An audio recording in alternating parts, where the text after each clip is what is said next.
विधाता ने मनुष्य को सर्व साधन संपन्न बनाकर धरती पर भेजा है, पर उसे शांति नहीं मिली। अशांति के अनेक कारण उसे त्रास देने लगे। मनुष्य फिर से विधाता के पास पहुंचा और कहा, कृपा करके कुछ देवदूत भेज दीजिए जिससे हमारी व्यथा दूर हो। विधाता ने देवता भेजे। वे शांति करने के उपाय संयम और कर्तव्य के रूप में समझाते रहे। किसी ने उनका परामर्श न सुना और अपनी ही बात कहते रहे। देवता दुखी होकर लौट गए। फिर मनुष्य पहुंचा और देवताओं से सहायता करने के लिए इस बार और भी विनयपूर्वक अनुरोध किया। विधाता ने सशर्त सहायता प्रतिबंध लगा दिया। उन्हीं को देवताओं की सहायता मिल सकेगी। तब से वही क्रम चला आ रहा है। जो शर्त पूरी करते हैं उन्हें ही देवता सुख शांति प्रदान करते हैं। ये दुर्भाग्यशाली है जो प्रभु के संदेश की अवहेलना करके जीवन रूपी अक्षय संपदा को सतत लुटाते हैं और आंसू बहाते रहते हैं। भोजन के असमय के कारण मनुष्य रोगी हो जाता है। संस्कार बदलते हैं। मन के चोरी का अन्न नहीं खाता। कटु वचन असत्य भाषण से तो अच्छा है बस चुप ही रहना। तूफान की भीषण आंधी से मुश्किल है दीपक का जलना।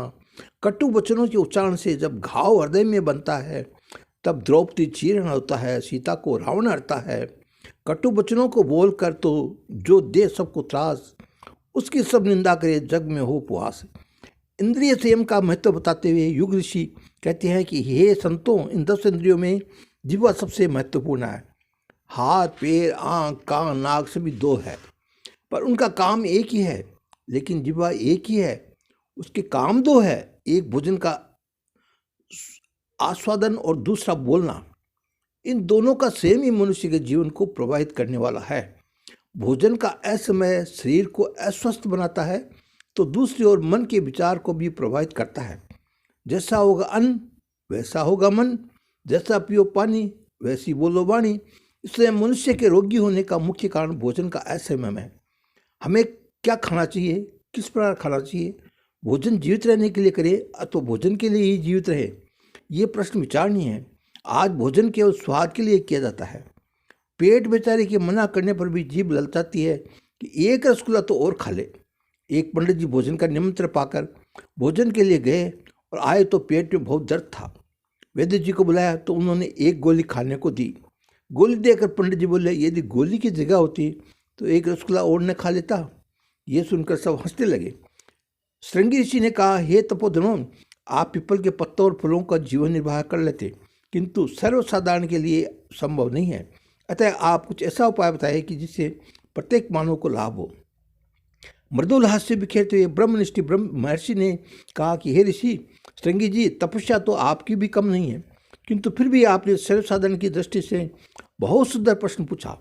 भोजन करते समय जिन बातों का ध्यान रखना चाहिए वह मैं आपको कथा के माध्यम से बताता हूँ। धन्वंतरी एक बार पक्षी बनकर काशी में वाघभट्ट को उपदेश देने आए थे। जब उन्होंने स्वस्थ कौन रहता है तो पक्षी रूप में धन्वंतरी बोले, मित भुक ऋतु भक हित भुक, अर्थात कम ऋतु के अनुसार उपयोगी और भोजन करने वाला स्वस्थ रहता है।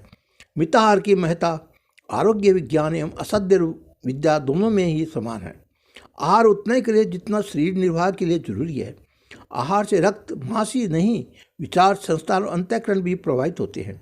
चित्त की चंचलता, मनोविकार उभारने, अनित्य की ओर बढ़ने और अनियमित आहार की प्रधान भूमिका रहती है।